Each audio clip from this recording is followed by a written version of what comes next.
दादा किती मी सांगू तुला, आता आनंद झालाय मला मला म्हणजे इतका आनंद वाटतोय आज की आज दारूचे दुकान खोलतंय. आणि सर्वात प्रथम मी महाराष्ट्र शासनाचं एकदम आभार मानतो. आणि इतका आनंद मला आजपर्यंत कधीच नाही झाला, त्याच्यामुळे मला खूप छान वाटतंय आज दारूची दुकानं खोलणार आहे.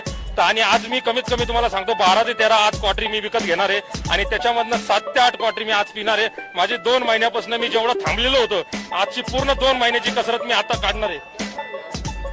2 महिन्याची पूर्ण कसरत मी काढणार आहे. आणि कमीत कमी 3 ते 4 किलो मी बकऱ्याचं मटण घेणार आहे. आणि 2 किलो मटणाची भाजी करणार, 2 किलो सुकं मटण खाणार आहे मी. आणि अशी चुरून मुरून बाजरीची भाकर, कांदा, लिंबू मस्त एकदम टकाटक असं मस्त झोपून घेणार आहे. आणि कंप्लीट 3 दिवसानंतर मी उठणार आहे. A few moments later. मुंबईतल्या सगळ्या सवलती रद्द करण्यात आलेल्या आहेत. वाईन शॉप देखील बंद असणार आहेत. तसंच काही दुकानं जी उघडण्यात येणार होती ती देखील पूर्णतः बंद असणार. आणि पुन्हा एकदा कडक असा लॉकडाऊन मुंबईमध्ये असणार आहे.